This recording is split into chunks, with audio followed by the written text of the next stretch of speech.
Hello, everyone. I'm Jean-Claude at Beyond Mystic, and welcome to this evening's Wacky Woo Show. With me tonight, of course, is the one and only Mr. Jay Weidner. You can find him at jweidner.com. Of course, he's the producer of the Clockwork Shining, a Kubrick Odyssey #3, as well as the producer of JFKX, the solving the crime of the century. Jay, welcome back to the show. How are you? And you look good in that hat, Jay. Well, thank you. I think I do too. I think I am a reincarnated Knights Templar, so why not? Why not? Thank you so Yeah. much, everyone, for joining us here tonight. Of course, the title of the show is Consolamentum. We're going to get into the meaning of that as for the cathars and how that relates to the time we are in now. So please, folks, let us know where you're watching from here tonight. Excited to have you on the show. We are triple casting on YouTube, X, and on Rumble this evening. We'll try to keep the language at bay so that we can keep the file here on YouTube as well. So welcome, everybody, and let's get started. Jay, as the show title suggests here, let me just change the slide deck for you guys and bring up a page. If you wanted to follow with us, folks, I created a notes page for tonight's episode. If you go to beyondmystic.net/Cathar, the some of the reference material and a few tweets also by Cliff High that we want to get through tonight, as well as a couple of documentaries that might be of interest to you here as we move into this topic. But first, let's get into this consolamentum, of course, the medieval Latin word that refers to a rite of spiritual baptism practiced by the Cathars. It very much feels like a spiritual baptism right now, does it not, with everything that's going on, Jay? What do you think? Yeah, well, we're at the end of the fourth turning, and we're at the very beginning of the next first turning.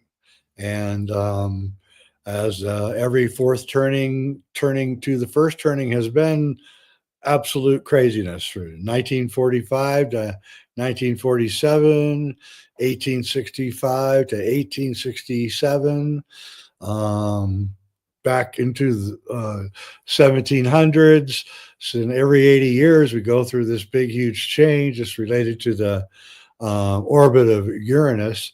And you can't, it's very rare to be at one of these turnings. And I've never been to one. I was born after the last one, and wow, what a weird thing is going on to see Trump dancing with the village people, singing the gayest song ever written tonight. I don't know what to say. I know it's a little surreal. I actually have that clip lined up for you guys. We're going to play that. That, of course, is the rally that's happening today on January 19th. The inauguration is still, of course, set for tomorrow, although two major changes, I guess, they're brought inside right now. Part of the mainstream news is reporting on the cold weather, and some of the alternative media news is also reporting on continued threats, whether those are radiological and perhaps lone gunman type of situations. So a lot still in play here for tomorrow as we set into the inauguration. Now, you mentioned the alignments of the planets. Guys, if you haven't seen yesterday, Janine and Meg put out this Trump Pluto Kazemi alignment that's coming up also. And Pluto, of course, the destroyer of all of these old structures, is very much in the mix here for the next number of years. So we're going to see a level of change that is almost incredulous, I think, for our lives right now. Can you speak about that? I was at dinner with my brother the other night, and I was telling him he just retired and he's trying to figure out, okay, what do I do now? How do I reinvent myself now that I'm retired? And I'm like, well, I think sky's the limit, bro. I mean, we're going to have more changes probably the last 10 years that you and I have had in our lifetime and our parents' lifetime combined. Do you agree with that, Jay? And what do you think those changes are going to look like? Well, I think we're moving into a place where the technologies that have been there for quite a while are about to be released. They won't be released in the way that we wanted them to be released because they're all cowards. So they're going to release it in an odd way where it's going to look like there's a pedigree to these inventions that actually have been here for like 75, 80 years, but they haven't released them, and they don't know how to explain the fact that they didn't release them and allowed the world to be, destroyed, the environment to be destroyed. And and now it's like there's a group of guys and girls who Just don't care anymore. It's like, Right. shoot me, right? It's Right. like they don't care. And so they're releasing it in the right way. They're not going to release any of these technologies in a way that will they'll get rich on. Or that's not going to happen. Or there's a whole new way of thinking going on right now, and that is to forget patents, just put it out. And from what I hear, you can go to Home Depot and buy everything you need for like under $100, and you'll have a free energy device. And so we're moving really rapidly. You can feel it on all fronts. Even straight arrows on the internet and on mainstream news are now beginning to Right. bring on people like Bob Grenier of the Martin Fleshman Project, and Malcolm Bendall, the Navy guy who's got the thunderstorm generator, and all these things are confluence. They're all moving together into one thing, and they're going to start rapidly.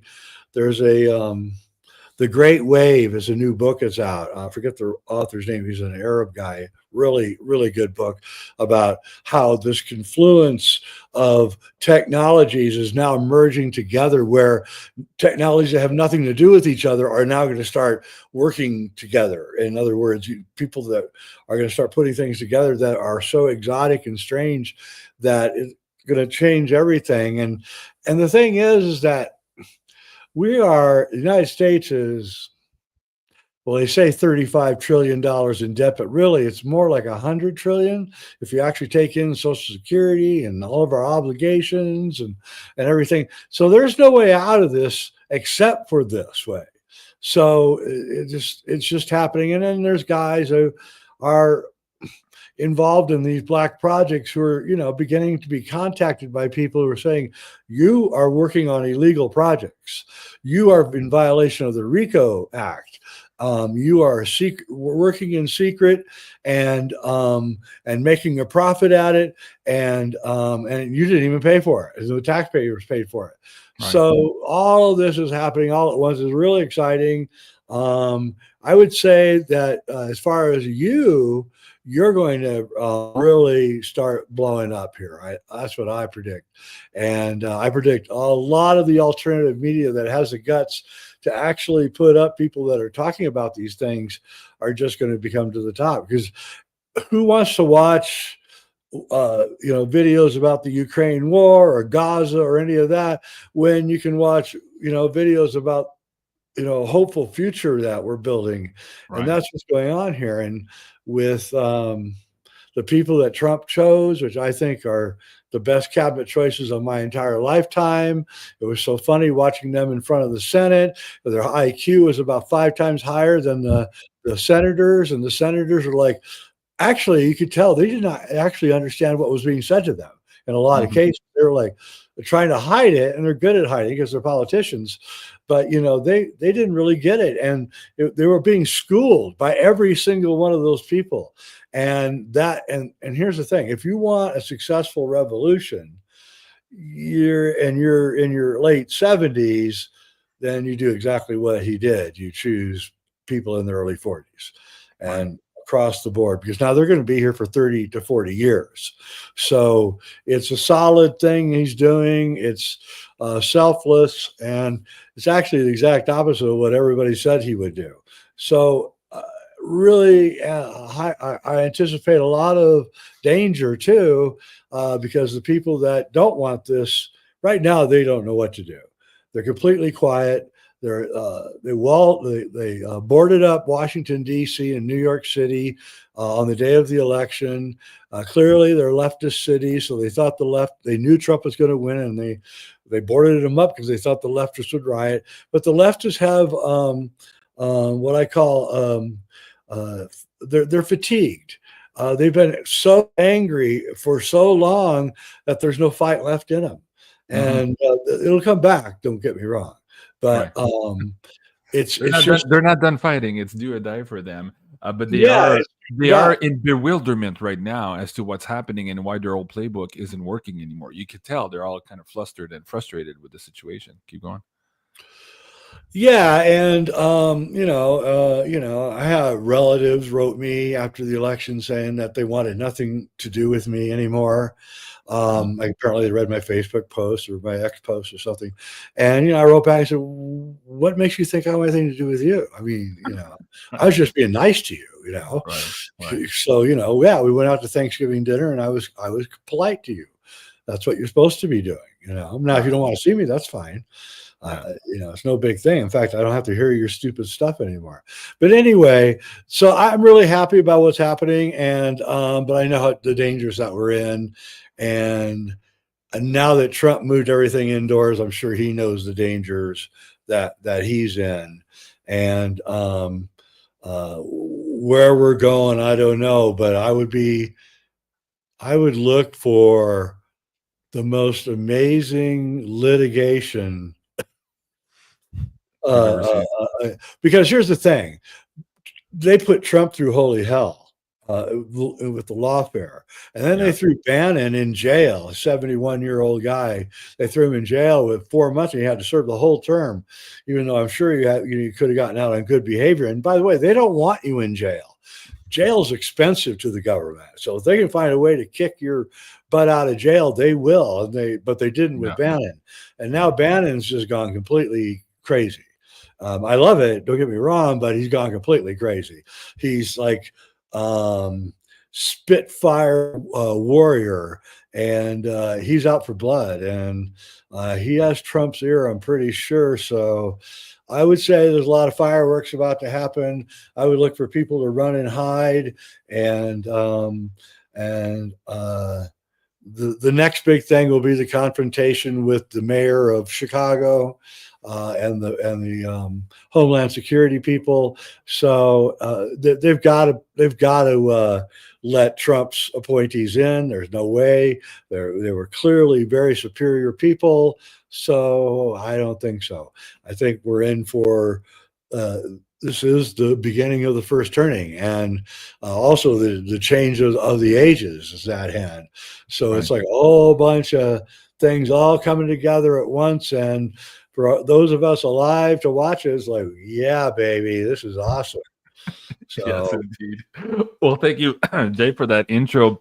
A couple of things. I did find the book you were mentioning. Let me see if I can bring it up on the screen for the audience members. I think it's this one. Am I correct? The Great Wave? yeah, the Great Wave, yes. There you go. Yeah. So, guys, if you're interested in that, please do go check it out. And at the same time, also, please go to Jay Weidner's YouTube channel. I saw this interview you just did on the end of Hollywood with Ryder Lee the other day. So, I really recommend, guys. I did post that on my Twitter that you go check that out. Uh, Why don't we take a quick sidebar on Hollywood before we get into the Cathar subject matter for tonight and Trump's future here moving forward. What do you see for Hollywood? I thought it was kind of weird that he would name the three ambassadors to Hollywood: Sylvester Stallone, who's the other guy? Mel Gibson and Yes, John Mel Boyd. and John Voight. Yeah, what a cast of characters. Mel Gibson is interesting in there. Also, having been on the outside speaking against Hollywood for quite some time and being tarnished for doing so. What do you make of Hollywood right now? Is it really over? Does Trump have a chance of bringing it back somehow? What do you think? Well, no. Mm. People don't care about movies anymore. I mean, I, in a way, don't care about movies anymore. I still watch them. I watched a really good movie the other day. What was it called? It was really good. But anyway, um, uh, uh, but Hollywood will always be there, but they will be making fewer movies, and there's just nothing. There's nothing in the grind. There's nothing. Mhm. Who wants to see another superhero movie? And so I don't. Upgrade is the movie I just saw. It's came out in 2018. Really good director, Lee Wanell. He did The Invisible Man, which is a Oh yeah, really good movie, yeah. and he's turning out to be one of my favorite directors. He has a new movie out called Wolfman. I don't know anything about it, so I probably won't Hmm. see it for a while. But anyway, what's going to happen here is that movies are going to go more regional, and because you can buy all the equipment you need now, for maybe $7,000 to $10,000. You can buy everything that you need to make a feature film. You can buy a Steadicam, you can buy everything. So films are going to go regional. I know screenwriters who made millions of dollars writing screenplays, and I call them up and they say, "Nope. My next screenplay, I'm directing. I'm going to do it on my own budget. I'm not going to sell it to Hollywood. I'm done with that crap." And so, because they had to mess with this whole system that would just weigh them down and eventually actually ruin most of their films because it was just compromise after compromise. So I don't think filmmaking is going away. I don't think good films are going away. But I think that this apparatus, and I've been predicting this since the Me Too movement, the apparatus for the funding of movies is changing. And now BlackRock and all those big corporations are now the ones funding Hollywood. Not in the old days, you raised money by going out to, businessmen and, saying, can you put $1 million in my movie and you'll get back 8% or whatever. And so the producer was in charge of all that. But nowadays, BlackRock with their DEI programs and everything are behind it, and they ruined the movie industry. And so did the streaming business ruin the movie industry because there's too much product. So there's nothing unique anymore about movies. It's like, who cares, And I really, not interested in, I hate to say it because I've been interested in movies my whole life, but I don't find the product that is being produced to be very persuasive to me as something I want to waste 2 or 3 hours of my life on. Right. And I think I'm not alone. Aside from the fact that they kind of destroyed Hollywood, you talked about the funding, you talked about the wokeness and all of that. There's also right now, if you look at some of the remote viewing from Dick Algayer and the Future Forecasting Group about LA, it very much looks like that area is not going to be faring too well here in the little future. So it could be, as you're saying, we're going to see more of a decentralized aspect here to movie making moving forward. And I think that's a good thing. We'll bring in some fresh new blood and pick off this weird machine of wokeness and crazy town that we've seen in Hollywood in the last 10 or 15 years or so. Let's get into this, Jay. We have, see if I can bring this back. Yes, the cover of Time magazine. He's back. Mr. Trump is back. We'll see. Again, we're looking at tomorrow. We're expecting perhaps some fireworks as well tomorrow. Cliff did send me 2 snapshots here, one from yesterday and one from today from the data sets here. We're going to be looking into that as well here later on in the show, guys. But first, I want to share with you guys part of his speech tonight here at the rally. So let me cue that up for you guys. We'll be 3 minutes in or so, and then we'll come back for commentary.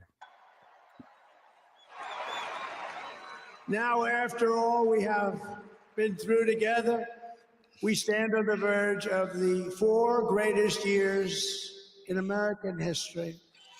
With your help, we will restore America's promise, and we will rebuild the nation that we all love so much. We are one people, one family, and one glorious nation under God. We will never give up. We will never back down, and we will never, ever surrender. We will fight, and we will win. And together, we will make America powerful again. We will make America wealthy again. We will make America healthy again. We will make America strong again. We will make America proud again. We will make America safe again. And we will make America great again. Thank you very much. Thank you very much. What a great victory for everybody. Thank you, America. Thank you very much. Thank you.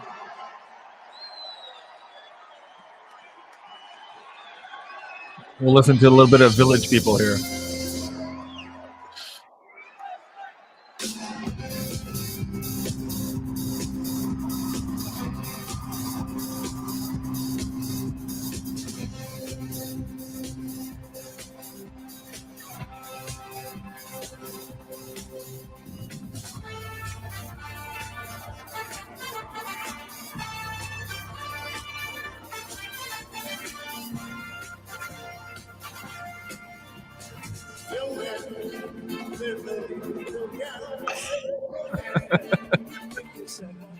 I mean, Jay, this was the craziest pre-inauguration show in the history of the United States. I don't know if you saw earlier in the night too, Kid Rock was performing. Absolutely crazy stuff. What did you make of it? Did you have a chance to watch this earlier? Oh yeah, I couldn't miss it. It was too hilarious. No, I think that Donald Trump is the greatest troll of all time, and using the Village People in the gayest song ever written as his theme song. You know what that does to the mind? Other than blow up the heads of the Completely Democrats. blows everything up. And Right. him there dancing with them, I don't know. I thought I Mhm. was going to burst out laughing when I Yeah. saw this today, and it made me happy. It was hilarious, and Trump's got a great sense of humor. That's what I think. There's an old joke. How many liberals does it take to screw in a light bulb? And then the response is, "That's not funny." And I think that's kind of what's going on. They don't have a sense of humor. They don't understand that they're being trolled, and instead of laughing with it, they get angry. And Right. that's why I don't mind not getting invited to people's houses anymore.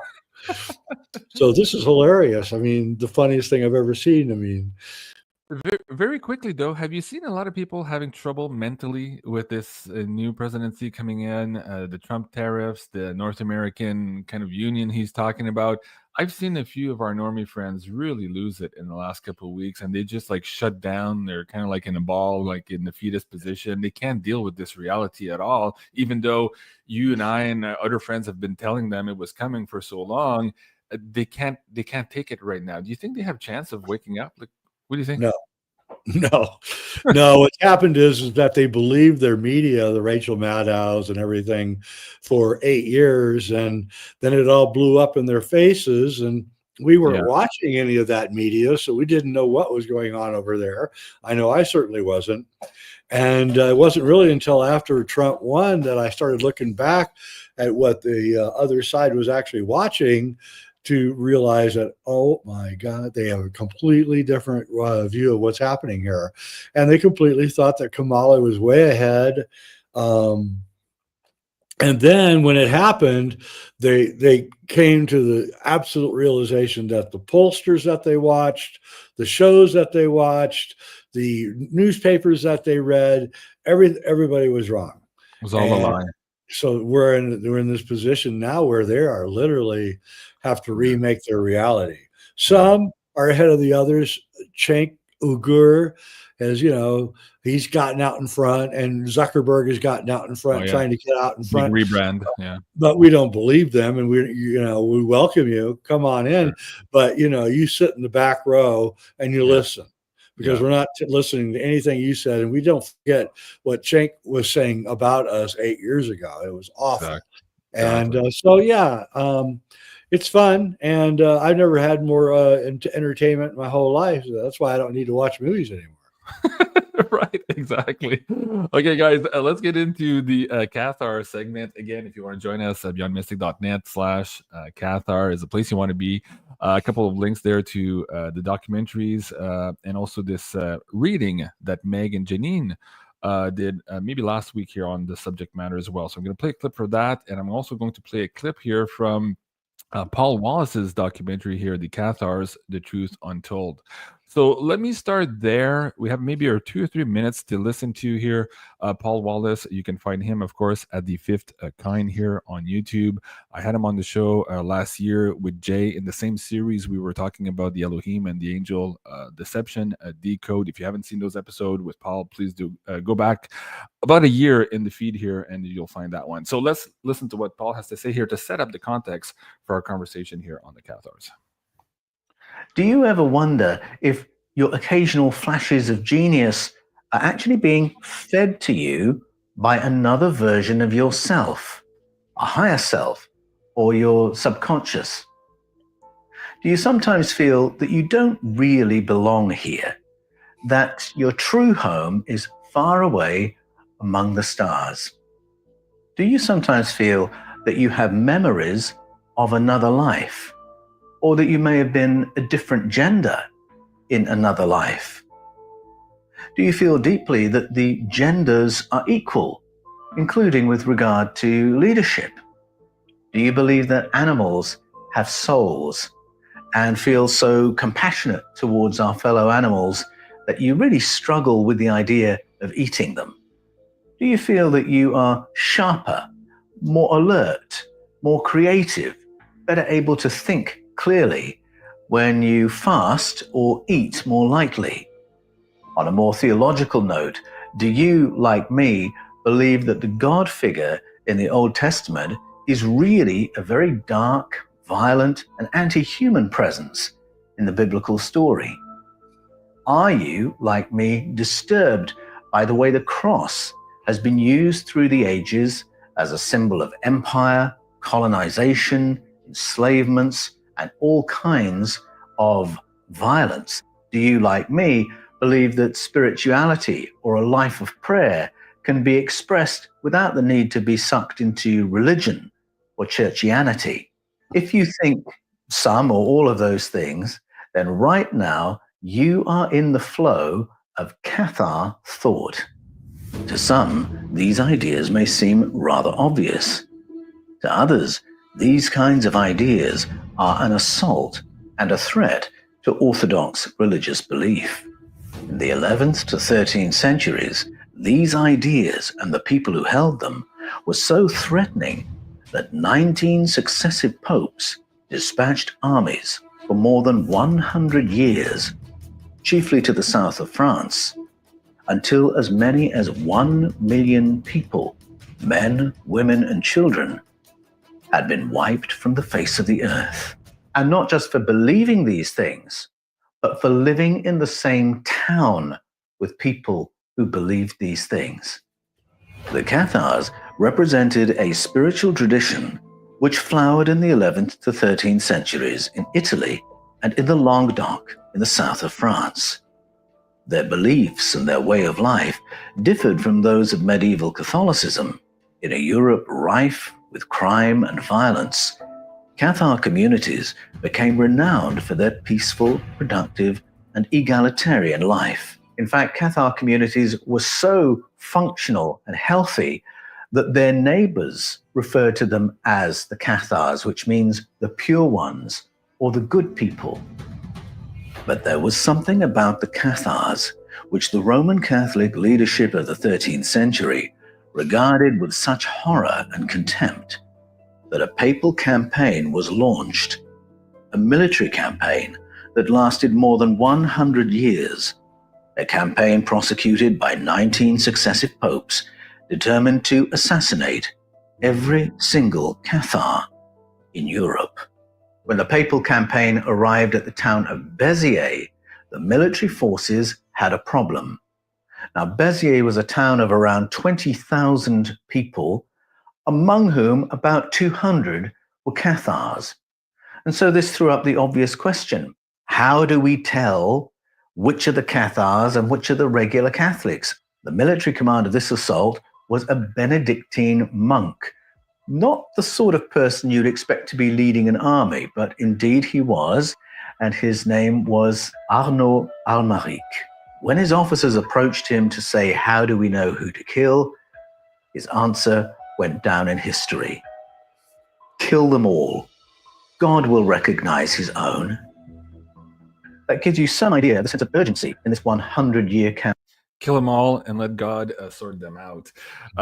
That's fascinating here. So we're talking about 19 consecutive popes, over 100-year campaign, over 1 million dead. All of this for a spiritual path, and even people living amongst the people who were living and believing these higher teachings and higher knowledges.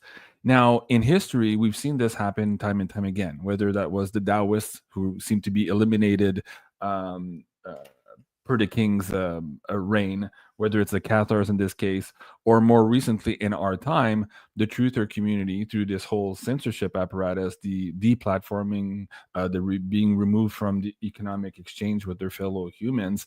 There's always been this driving force behind the scenes to quash down anything that is outside this matrix of narrative of control. Let's bring that into today, watching that documentary. How does that hit you, and how do you think that relates to the times that we're living in right now, and whether or not we do have, at this point in time, perhaps cathars being reincarnated now to serve this revenge to what has been done to them over 700 years ago, Jay? Oh, well, that's interesting because I can tell you that Terence McKenna once told me that he thought he was a reincarnated Cathar.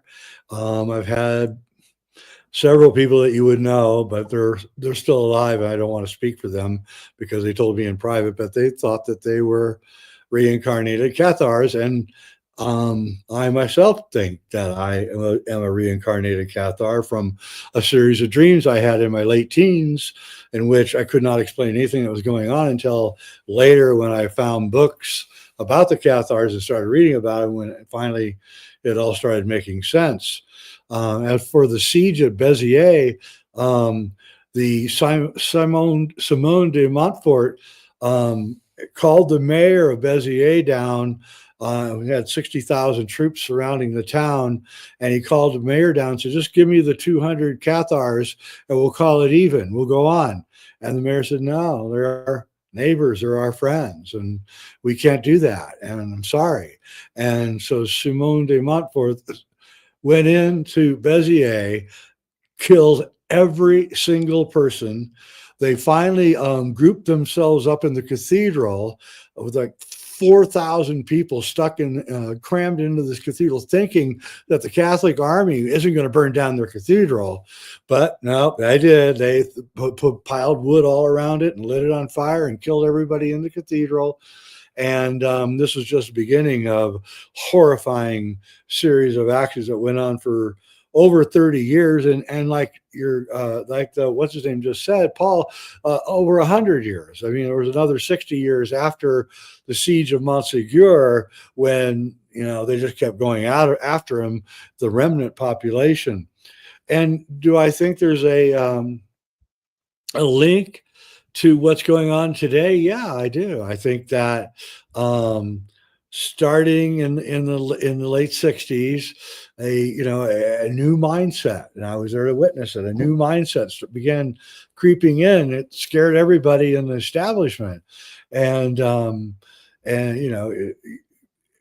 it's hard to imagine, but I grew up, in the Midwest in a farming family, and nobody thought animals had souls. Okay. Nobody. It was not even the idea. I firmly believe that animals have souls.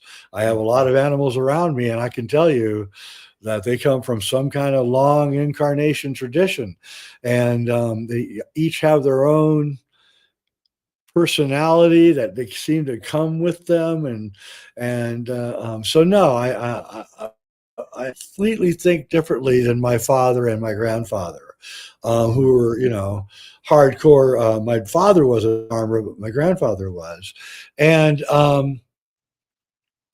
then the whole Protestant tradition came out of this. People don't realize the Protestant tradition, the Huguenots and all of them, they came out of the south of France and the north of Italy. And I've spent a lot of time in south of France and the north of Italy investigating the Cathars in the mid 90s.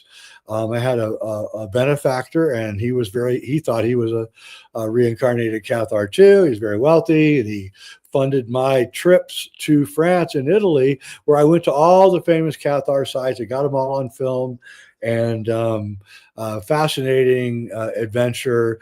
And as I was doing this research from 96 to 2000, I began to piece together that, this is where alchemy was embedded in the Cathar tradition. And this is where several different kinds of traditions were embedded, which later erupted into the Protestant Reformation. And then, actually, believe it or not, the Puritans were super hardcore Cathars. So Cathars weren't like ubiquitous. They had wings, and left wing and right wing, and the right wing was like super disciplined, really disciplined. They didn't believe that you should get married. If you did get married, you'd only have sex to have children. Should never have pleasurable sex. They were very severe, and then the rest of them weren't so severe. And then I believe the Puritans came from that tradition, and founded America, to be honest with you. And so the Cathars were incredibly fascinating, very deep. And the reason that they are a threat to the Catholic Church was because they believed that anyone in authority was actually a servant of the devil, the demiurge, whom they thought was the devil. And and so there was a giant debate in Albi in France, beautiful town in the Languedoc. And there was a big debate. And the head of the Cathars against Archbishop that the Pope chose. And there's this giant debate, and thousands of people attended. And it was generally given that the Cathar part of the debate won. I mean, he was pointing out how all the materialism that the church had, all the biggest landowner on earth at the time, probably still are, and just saying, look at your vestments, look at your clothing. Why do you spend so much on that? Why are you so interested in material goods? And just like decimated it. And so the guy went back to Pope Innocent III and said, "Oh boy, I just got decimated." And he made the That church didn't work. Yeah. No, that didn't work. And he made the church look terrible and really pissed off Innocent III. And Innocent III called his general in and said, "Get the ships out and go there." And the first place they hit was Béziers, and then it just swept all the way across France, southern France, as this army swept through until finally they hit Toulouse, where Raymond of Toulouse, a famous warrior, he's like, because the Cathars didn't want to fight. That's just the problem. They were pacifists. Right. So they didn't want to fight. So they were getting rolled over. And finally, I actually wrote a whole movie script about this, by the way.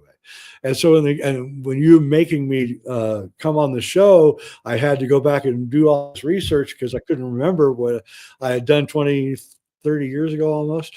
And so I read my script and all these books again over the last few days. And Raymond of Toulouse is this badass dude, man. And he's like, no, we're not going to let this happen. And so he mounted an army, and he lost, but he did manage to kill the mean old Simon de Montfort in the Battle of Toulouse.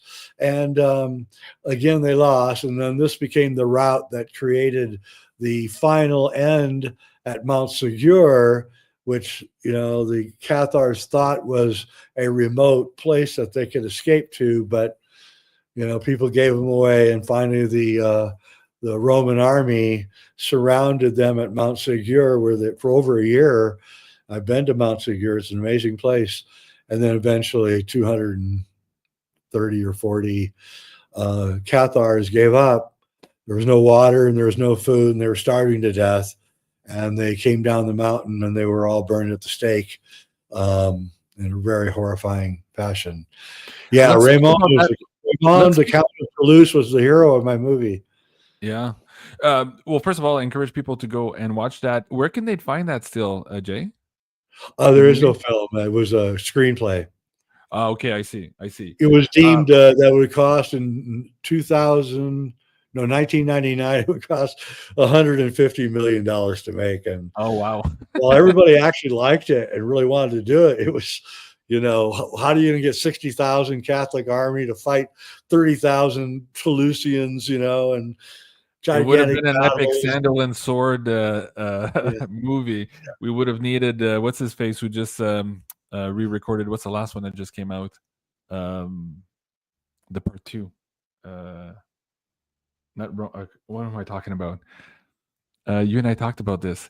They're in the Colosseum, and there's water, and there's ships. What's that? The last movie that just came out a couple of weeks ago, maybe a month ago. I'll find it. Anyways, Ridley Scott just directed that movie. Anyways, it was a big sandal and sword kind of movie. I can imagine the budget behind that one.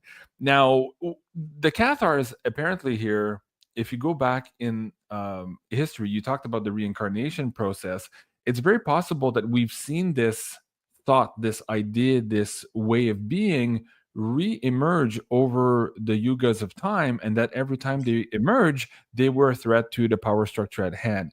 Now, this is the one big last iteration of this, and it appears, if you listen to researchers, that whether it was the crown or the religious structure itself, decided once and for all that these senior cathars needed to be burnt, and it appears that they wanted to burn them to prevent them from reincarnating, so that they would not have to face them into the future. Did you touch upon that in your research? Can you explain that, why perhaps that was the idea, and perhaps more specifically why it didn't work, Jay? Yeah, there's a big argument among, I guess, mystically minded people that are very astute, that burning a body right after death or at death destroys the ability of the ku. So in the Egyptian light body, we have the ka, the ba, and the ku. The ka is the physical self soul. The ba is your kind of eternal soul, and your ku is the soul that flies up into what I call the plasma cloud that exists around the earth and becomes part of that. Three different aspects. The theory is that if you burn the body, okay, I want to explain this right because it's really important. Take your time. When you're buried in the ground, your bones are there, and this causes the ka to manifest and stick around longer, just for a while before it finally dissipates. And this is so that the ka can learn lessons of that life that it just lived. I know this Russian scientist who used to do Kirlian photography on dead bodies that had come in at the morgue in St. Petersburg. And he would do, photograph them with Kirlian photography. And he told me that everybody's Kirlian body was gone after 3 days, except for suicides, which they stayed, which I found fascinating. So I think what the argument between all these two groups is that one group says, oh yeah, burning and cremating is really good, and it's really. The second group says, no, you need to let the ka manifest itself for a little bit of while after death so that it can learn the lessons of its life. If you burn it, then you cause it to retard, or it's probably not the right word, but become stilted. And I think that's what burning is about. Burning, say Joan of Arc or whoever, is because you don't want this person to come back and haunt you, right, in your lifetime. So you want to make sure that this guy is as far away from you as possibly can get. And so I believe that. So I've actually instructed my family, do not cremate me. I do not want to be cremated. We have a cremation mill here in our area, and everybody's getting cremated. And I keep trying to tell them, don't do that. Don't get cremated. That's not what you want to do. And if you are going to get cremated, put yourself on ice for a couple weeks before you do it. So the process can happen before, yeah. So you give yourself the time to process. So I believe, of course, that the church understands all of this, as known it all the way from the beginning, and that's why they burned everybody at the stake, and all the cathars got burned at the stake. That was the way that they killed them. I mean, if you go back and look at the drawings and the artwork from the time, it's people in flames, right? And they enjoyed it. They would laugh. All the Romans would. Catholic Church guys would laugh and scream with laughter as they watch the cathars getting burnt, and it's quite horrific. And I don't know if there's ever been a crusade like the Albigensian Crusade, and because it was Christian against Christian. The other crusades were Christians against Muslims. And so this one was a really rather, and the fact that they were Gnostic, the fact that their belief of Jesus was at odds with the Catholic Church. So the Cathars didn't believe that Jesus came here to redeem us or that Jesus died for us. They believed that Jesus came here from the Godhead to teach us that we are in a trap, that we are in a materialistic trap, and that the only way to get out of the trap is to realize you're in the trap first off, and then take the consolamentum, pray and get rid of your sins and don't sin anymore and don't lie and don't cheat, and then that way you redeemed yourself and you can go back to the what I call the great plasma cloud that we all came from to begin with, and which they called the I can't remember now what they called it. They had a name for the place that you go. I'll probably come up with that name here soon. But the pleroma, they believe that you went into the pleroma, which was this giant cloud with spirit. It was all spirit, and that where the Cathars thought that all of creation was the work of the devil, that was really the more extreme view of it. That's not really what they thought. They thought that the demiurge had entered into this reality and screwed with it and created this trap basically for these souls. That he was the God and created the trap. But the Cathars had actually created the way out of the trap. And that was that they lived at peace with the land. They were vegetarians. They lived in really one of the most beautiful places on earth, honestly. The perfecti, The perfecti. And, honest with each other. Don't lie. Keep your passions at bay. Be stoic.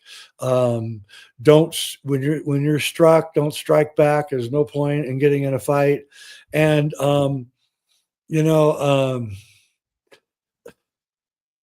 mindset of the cabal is hard to understand if you're a normal person. Okay, but the mindset is they hate nice things. Mm-hmm. That's what they hate Bach. They hate people who live out in the country with their children and grow their own food and all of that. It drives them crazy. And so they want to destroy it. I know that's hard to understand. I can't understand it either. Why would you want to destroy that which is beautiful, that which is truthful, that which is filled with love? But they do. And it's going on today.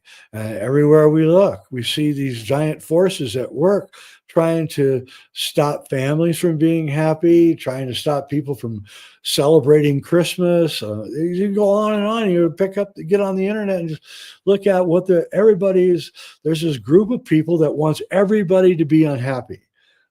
I guess they're unhappy, they're neurotic, and so they have to pass it on and make sure that we're all unhappy. Mm-hmm. And so the greatest defense as a reincarnated Cathar to tell you is don't let them make you unhappy.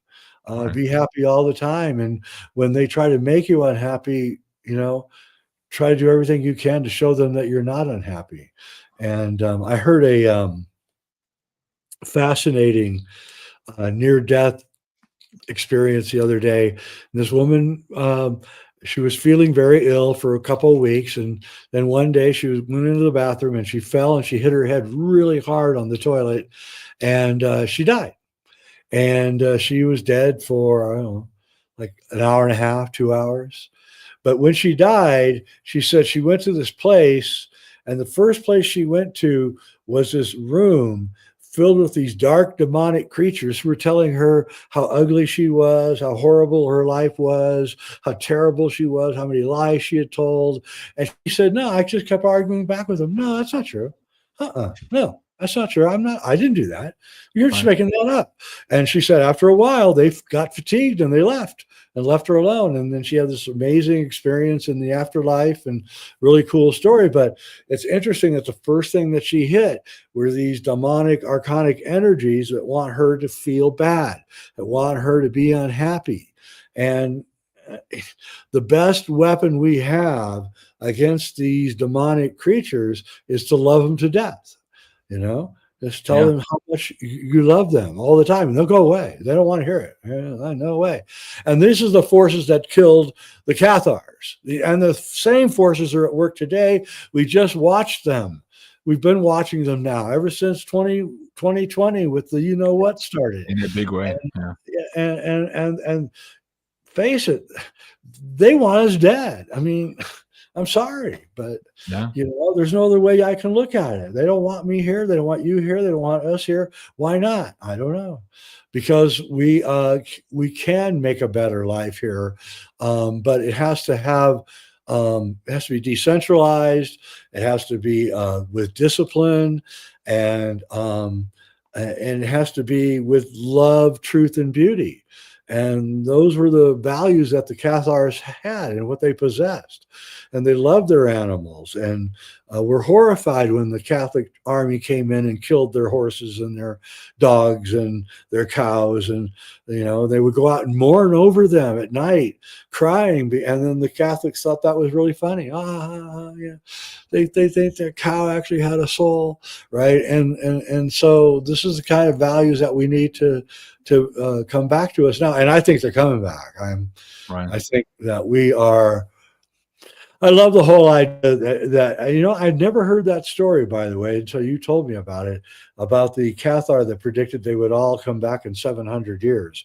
I don't know how I missed that story, but I did miss that story. So that's just fascinating. And now this is 700 years later, right?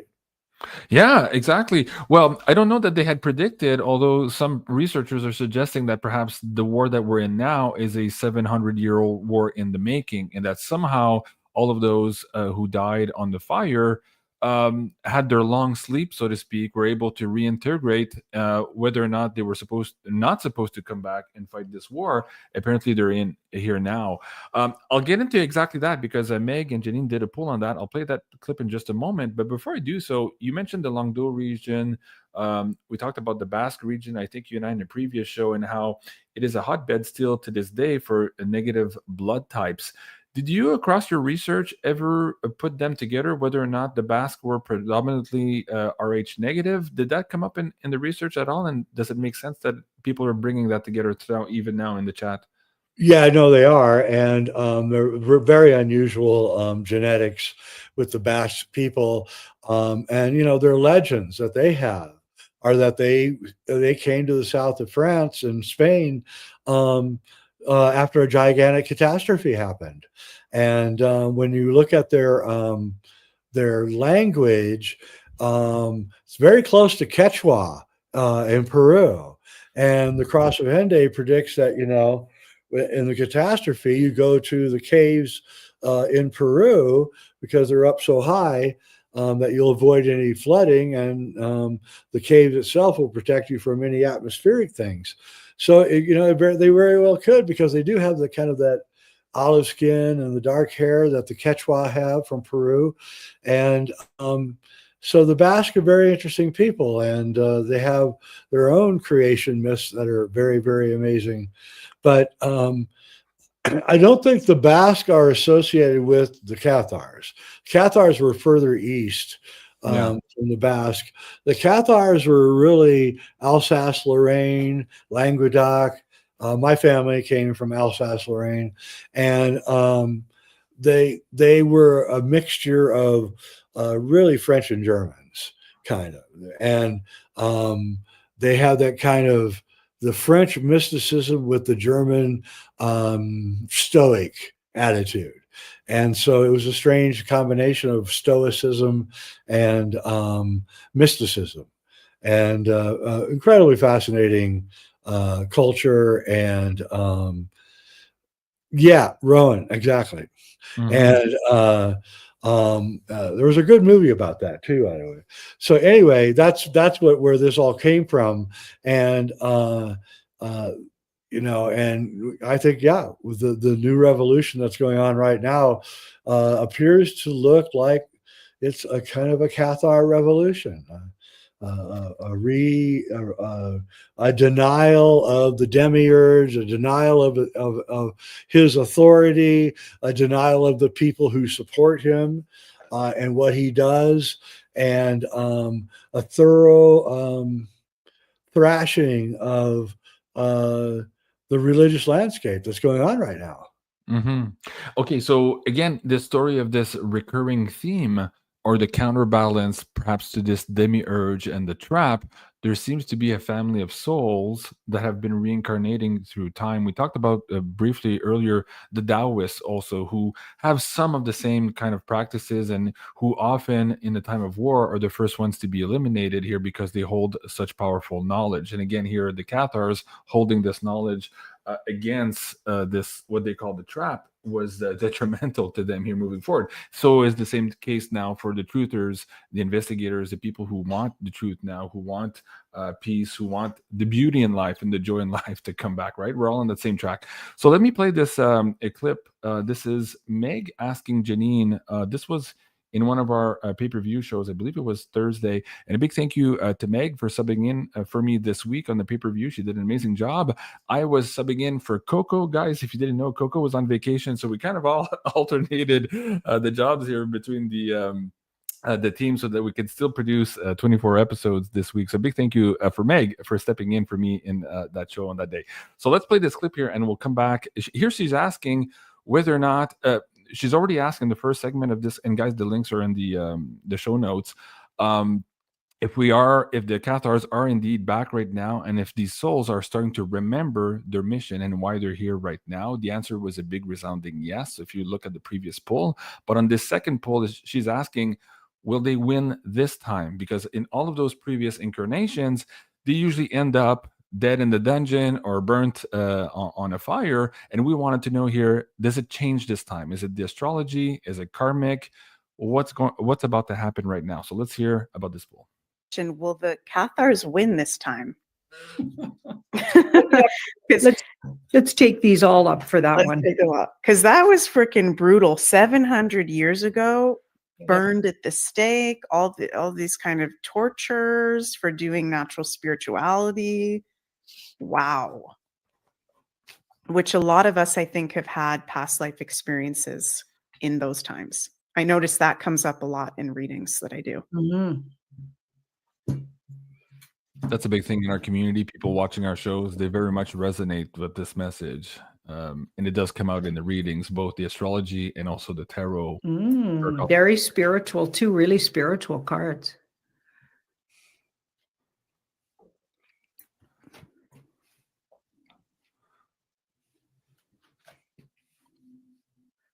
Wow.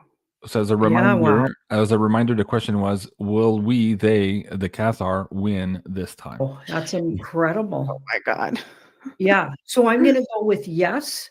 Yeah. But before we do get to that, I feel like some people will say no.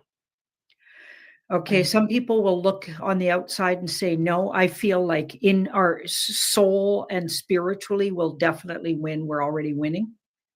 Okay, but some people will say no. And I feel like the reason they'll say no is, think about it. We're going to lose a lot of people. So that looks like a no. I know a lot of people that don't like that their way of living, even though they've been enslaved and they're just maybe not willing to admit it yet or whatever. They don't like that. They're not going to like that it was taken away. So a lot of people will have to take their time to realize what we won or are winning. And it won't always look like winning. Mm-hmm. Some of the things that we'll be witnessing. And like this card says, in our soul, we'll know we did over time. Okay, but it's not going to be a real obvious big win, because look at all the people we lost, the friendships we lost. I lost my mom, and we weren't even on speaking terms, and it was over the whole pandemic and vax fights about that. Mm-hmm. Not being invited to things. I wasn't speaking to her. I can't get that time back. I lost my brother, and you better believe he had turbo cancer, and he was all You know, people convinced him he was vulnerable, so he needed to get vaxxed every which way. I lost a good friend from a heart attack. All the ways they say are happening with these vaxes. Okay. That's 3, and that's not even like that. Those are the closest ones. There's been a lot more. So all of us were losing people. We got way more to chalk up here as the years roll on here. So in a way, yes, but in another way, you know, it won't always look like that. Yeah, it can come at a price sometimes, like what some people call a Pyrrhic victory. Now, what are your thoughts on that? She mentioned a couple of things, and I realize now we're probably going to have to drop that part from the YouTube section after the show. But what do you make of that here? Are we winning right now? It seems like a yes, but it's mitigated because a lot of people are still watching the movie in Plato's Cave, and maybe they don't want to come out of that movie, Jay. Well, yeah, that was one of the things when the slaves were freed in the United States. A lot of them didn't want to go off the plantation because it was nice and comfortable. And so, yeah, I think it's a long struggle ahead of us. It's not going to happen easy. And they're going to come up with devious ways to stop what we're doing. But I think we're winning now. And I think there's a great danger that we'll fall asleep and then start losing again. So I think it's important that we keep everybody frosty and on their toes about all of this, and continue the fight, because the fight just began. I mean, we're not even the pre-fight went for the last 30 years. Now the fight's finally reaching a point where first off, they recognize that we're even there. And then now they realize that we're gaining power and control over the situation. And then that's going to create its own kind of counterbalance. So we can't fall asleep right now. Well, let me ask you on that, because Janine and I have been trying our best in the last year or so as we saw the momentum move forward. We saw that the predictions were that Trump was going to win this campaign.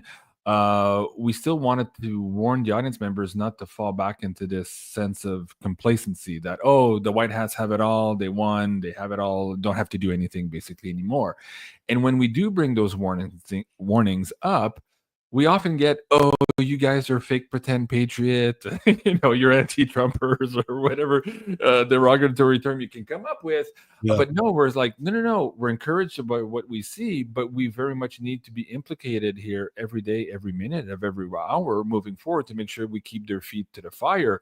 And like you and what Janine and Meg were saying, the fight's just begun. And also, if you remember one of the predictions from the Webbot, I think it was 2021, where he was saying that this is one of those wars where only after winning the war would we feel all the casualties. Well, this is coming up big time in the readings in the last couple of months, that 2025, we're going to see a lot of death.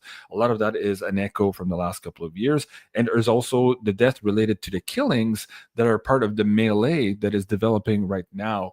So what do you say to the people who say, oh, JC, you're too negative. The White Hats have it all. We've just won. Everything's great. We're singing YMCA here at the rally. Why are you guys pissing on our son or on our parade? Jay, what do you say to them? I say I'm glad you're optimistic, and I'm also share that optimism right now, but I'm wary, and I've been around the block, and I know that anything can happen. And here's the thing: are they really going to allow them to look into the 350,000 missing children? Is that really going to happen? Are they really going to deport 12 million people? I'm not sure that that's going to happen. I don't know if we have the resources even to do that. And I think what will happen is that they're going to slash the government spending like there's no tomorrow. I think what will happen maybe is that United States is probably going to acquire at least 2 Canadian provinces, if not 4 or 5, over the next 4 years. I really believe that could happen. The Maritime provinces and Alberta and Saskatchewan. And I can see Quebec going on its own, and even British Columbia going on its own, because nobody wants British Columbia. Right. So, So I think that there's a giant remake going on at the moment that is going to bring the United States into an incredibly powerful position. And how we use that power is yet to be seen.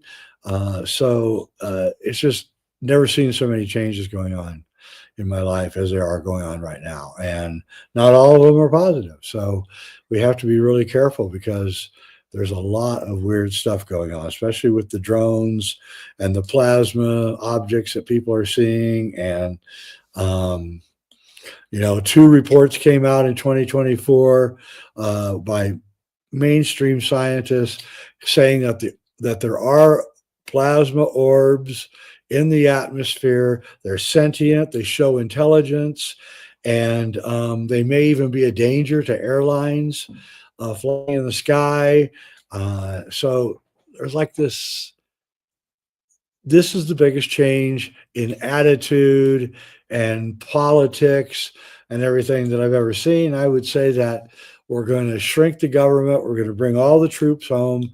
We're going to stop all the stupid wars. And we're moving into the Dwapara Yuga. And this is a yuga where we're ascending too, on top of everything else. So every day we get a little bit smarter. We get a little bit more enlightened. And the Cross of Henday, which talks all about this, it was built by, probably a Freemason. So, yeah. So they know all about this. They study this. They've got monuments to it. They know what's going on. And so we're at that point now, and it's getting undeniable. That's the interesting thing now. It was sort of, is it really happening or is it not? And I predicted that Trump wouldn't get elected because I didn't think they'd want the him to look into the child trafficking and all of that. But I think now there's no stopping it. And so I would look for a lot of people to jump ship, trash their exes and their friends, and do everything they can to save themselves. And it's going to be really a lot of fun to watch. It's going to be a lot of fun to watch. Jay, we're already at the hour mark, so we won't have time to decode some of the stuff that Cliff High sent me. I have a screenshot here, guys, on the screen. I'll put it in the notes also. It's a little bit small here because there was a lot of data. He just ran a report last night. I asked him, and he sent me this earlier today. But he's saying there at the top of the page, we'll leave you on this, but he says, 5 years out, you will not credence the level of change. That's how fast and furious it's happening. He's talking about a very weird February as well. Lots of contention there. Generally speaking, also in the next couple of months, he's seeing a lot of evidence of fighting in the sky, and some of those fights resulting in things falling down through roofs in the mountain where we can get at. So there's a lot of weird things there too. And then the thing you just said, specific groups here feeling the heat, so to speak, and trying to get out of Dodge. We're going to see a lot of that, trying to organize themselves to leave the United States or to go into hiding. That is also very much in the data there. So a lot of frenetic activity for sure here moving forward. And it appears that this February or 18th, 23, I think of February here, we have another big emotional spike there. Something happens. And there's also apparently here a big boom, maybe tomorrow or tomorrow evening. We're not sure yet what that could be. Here he was saying that the data, it might be an earthquake being generated. But something is weird tomorrow evening. Not sure what yet. It could be the release of some of this information, the list you're talking about now, that would be earth shaking, ground shaking type of thing too. So it could be what's coming up there. Now, to some extent, I'm with you. He did reiterate tonight that he was committed to putting out the information on the JFK assassination, Martin Luther King, the Kennedy assassination. But he didn't really get into the Epstein list tonight. So I'm with you on that. I'm not sure how far they want to go there. I'm not sure how far the people are still ready to that. Here in Canada, it's the same thing. The Conservatives talk a big game about foreign interference, but they're really not pushing for it because I believe there might be some of their candidates that are also involved in it. So this whole child trafficking thing, we might not see what we think we're going to see yet on that. Although it could be part of this Earth shaking here tomorrow. What do you think is going to happen tomorrow? Trump did change the location here of the inauguration. He's going inside. We're talking about this polar vortex. By the way, it's minus 30 tonight here where I am. It's pretty effing cold. Minus 10 here. Yeah, what's that? Minus 10 here. Minus 10. Okay, yeah. And he's saying not just the cold, but people are reporting also that there might be still some threats. And if you just mentioned the drones, there was this idea that perhaps they were searching from some suitcase nukes or something like that. And that could be still the case here for DC. And maybe that's the earthquake here that could be popping off tomorrow. If you were to bet tomorrow, do we have an inauguration as planned? Do we have delays? Any surprises? What do you think? Oh, well, I'm glad they moved it indoors. And no, I think everything's going to come off fine. I think that the opposition is just, punch drunk and they don't know what to do right now. They will recover, though. And so I would look for something weird to start happening as the fringe elements begin getting more and more angry because it still hasn't registered with them because they've been so brainwashed and MK Ultra by their media that the whole thing, even 75 days later, still hasn't registered. So, yeah, it's going to get really, really weird. I would have to say that Cliff is right. I would look for weird violence too coming here soon, and I can kind of feel it. I mean, everybody's nothing more, when you have a whole belief system and then have it completely proven wrong. Once you get over the shock, it's just anger, and that's what's going to happen next. But right now, the shock is in, and we don't have to worry about too much. And you're right. Those friends I talked about who are still kind of in that fetal position, I think they're still in shock. They might be feeling anger here and there. You could see it in their tweets, you could see it in their comments, but they're not full-blown anger yet. They haven't gone to that phase yet. I think that's coming up very soon, and that's going to be difficult for them for sure, but also for us. I'll get your last words on that, maybe on how to mitigate that at the end of the show. But speaking of the cathars, the perfecti, the creating the new world outside of this trap, that was the genesis, of course, of creating this conference here for the Beyond Mystic team. This is going to be in March 14, 15, and 16 here in Ottawa. And the theme there is a woo beginning, right? So far we had finance and also consciousness as a big keynote. We had Andy Sheckman and Penny Kelly coming. Now, Jay, do you have anything else you would like to share with the audience members about this conference coming up and how perhaps alchemy might play a big part? Yeah, I'll probably be giving a talk there on alchemy and how we're moving into this new world. And it sounds really fun. I love Canada, especially that part of Canada, because the food is so good. And so, yeah, I'm looking forward to it. I haven't been out of here in, I don't know, a year and a half, 2 years. I've just been, I have a ranch, so I have to take care of all my animals. And so I have to find somebody to take care of everything because I got cows and chickens and dogs and cats and sheep, and it's just too much for me. It's always hard to leave when you have a lot of animals, for sure. Well, we are going to welcome you with big open arms. Guys, you heard it here first. Jay is considering joining us here in Ottawa on March 14, 15, and 16. If you want to check that out, please go to beyondmystic.net/conference. You'll see all the details there. There's still some tickets available, as well as the online streaming pass for you guys. It's going to be one hell of a woo beginning here into 2025. Jay, let's end the show on this. This idea of creating the new world. For a lot of people watching the show tonight, and the people who might forward that to their friends and families, they might listen to that and grab on or have this kind of reaction to perhaps their memory or their DNA memory about this Cathari way of life. And if it hits them and they have an inkling of a hope and the joy and the beauty that comes from it, they might be interested in putting that into motion. But they might very soon realize that that is a very fearful thing to do, given that the matrix of control is still very much at play in trying to dissuade people from leaving Plato's cave, so to speak.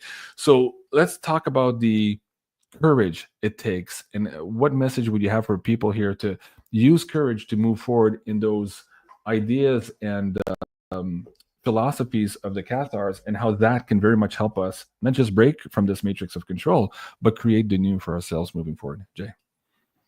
Yeah, so the universe loves courage and it removes barriers for the courageous.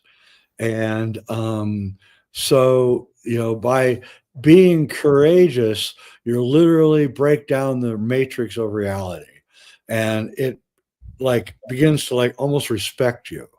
And so, one of the nicest compliments I ever got from my dad, he was like 90 years old. And he called me up one day. He said, "Man, I've never known anyone in my life who took more risks than you do." He said, "I can't believe it. And you actually managed to succeed on most of them." And I said, "Yeah, because, at first you fail, but if you keep being courageous, eventually you're going to win." And by the way, 34 years ago today, I started my radio show in Seattle, Mind Over Matters. And I literally was talking about all of this stuff. And people were saying, "You're crazy. You're crazy. You're getting on the radio and you're saying this stuff. You must be out of your mind." And I thought at first maybe I was out of my mind, but I saying it and I realize now that I don't know if I had anything to do with what's going on in the world right now. I had a little bit to do with it, and I believe everyone who has stood up in the last 30 years against the cabal has exhibited incredible courage. And I don't think anyone following us will ever understand that, and that's all right. I mean, they'll never understand how the world was when we started out telling everybody what a BS world they're living in. So that's how I feel. And again, I'm very optimistic, more optimistic than I've ever been. And I think we're going down the right path. I think the Cathar energy is returning. I fully expect to see a lot of weird stuff happening in the near future. I think AI is going to take over a lot of women's jobs, the clerical jobs. So women are not going to be as unemployed as they used to be. And I see that the jobs for men are actually going to shift. They're going to be more like a mechanic and a plumber and a carpenter and that kind of thing. So we're actually going back to this kind of weird world of family oriented, but we're taking our toys with us, our high-tech toys with us. And that's going to be the difference between the dark dystopian future that they want for us and the decentralized free energy, taking our high-tech toys with us, return to nature that the Cathar reincarnated people are advocating for. Right. So it's the majestic way of the old with the new added with this technology, but still the decentralization of that power, I think, is critical in that description you just gave. That's beautiful. Do you want to give away some prizes, Jay? Do you have time? Sure. I have 2 prizes to give away. Okay. Do you have a question with a one-word answer? Something we talked about? It could be a name, a place, a date, something where you can ask the audience members here. What do you think? Am I catching you by surprise? A one-word answer. Yeah. It could be the temperature right now at your house. You just mentioned it. We can ask that. Something easy like that, just so that we can poll the audience members here. What do you think? Okay. How cold is it in southern Colorado right now? There you go. That's an easy one. Guys, I hope you were paying attention. And while we wait for that to populate in the chat, of course, we're going to be giving away this beautiful pyramid from Carla at Ascension Organized. Oh, it's beautiful. Aurora pyramid. Absolutely beautiful one here. Absolutely. If you go to Ascension Organized, .com right now. Also, I think the Shungite pendants, yes, are on sale at 25% off. So do check that out as well while you're there. And also, please don't forget to go check out Jay here on his YouTube channel at Reality Check. Lots of cool new videos there as well. And he's closing in there on the 50K mark. So let's give him a boost and go subscribe there to his channel. Jay, when you're ready, let me know here when to stop the feed and we'll pick a winner here. Okay. Oh, cool. Oh, we all got it. You got lots of winners. Yep. Yeah. Don's breaking. Don's breaking. You're paying attention. Paying attention. You're the winner. Yep. Please come to the top of beyondmystic.net here at the top of the page. Fill out the tech support form. Let us know you're the winner of the pyramid. We'll send that out to you as well. And also, we have a beautiful candle to give away tonight. You have another cool question, Jay? What do you think? What is the name of the ritual that the Cathars practiced to create their perfecti? Very good. What is the name of the ritual? We spoke about it at the beginning of the show. While we wait for that one to populate in the live chat, also, let me reset that also, just to make sure we're there. Yes. And the bottom of the page. Yes. While we wait for those answers to populate, some people watch on delay, and usually I used to pick the first winner, and people get angry at me. So we'll let that populate here in just a moment. Yeah. While we're there, also, Jay, of course, I mentioned at the beginning of the show, you're the producer here of Clockwork Shining. You and I did a decode on this about a month or two ago. It was absolutely fascinating, as well as the JFK X solving the crime of the century. Guys, if you haven't seen both of these documentaries, they're in the description box below. And Jay, I understand you're working on a brand new project also that is coming and maybe focusing on alchemy. Can you share with the audience members a little bit what that looks like? Yeah, I'm working with, I've decided to start working with younger people. I'm working with a woman who's, I think, 30 or early 30s, Helena Resner. I believe she's a relative of Trent Reznor. And we're working on a series, we hope, called The Invisible Universe. Making the pilot right now. We just shot Andrew Collins, and Robert Temple is in 2 weeks. So we'll have it all shot in 2 weeks, and then the editing will be done. And if it doesn't sell as a series to Amazon or Netflix, we'll just put it out as a documentary. But there's enough material here to create at least 2 or 3 seasons, and I'd like to do that. I'm trying to help a whole bunch of younger filmmakers because they can't get a break anymore because the markets are so stultified. And so I kind of devoted myself to putting out this esoteric knowledge and helping young people get a break. That's wonderful. I can't wait to see it. And if we can help in any way, bring attention to it when you're ready, just let us know, and we'll be happy to do our part there, Jay. So let me go back to the live chat here. Jay, let me know when to stop the feed, and we'll pick a winner here for the candle. Stop. Okay, hold on. My cursor's there. Merci, Clément. There you go. You're the winner. She's got it. Yeah, very good. Congratulations. Consolamentum, yes, was the name and the answer to Jay's question. Jay, finally, one last thing here. You and I had talked about doing a movie decode last time, and you wanted to go back and review it. Do you remember? Was it the Chinatown, or was it the Demi Moore movie you wanted to watch again? Was it that one? It was Chinatown. Chinatown. And what do you think? Do we still want to put it on the board? Yeah, no, I've got some info on the cast and the background of Chinatown, which is all lurid Hollywood stuff that everybody's just going to chew up like bacon. So, yeah, I would love to do it.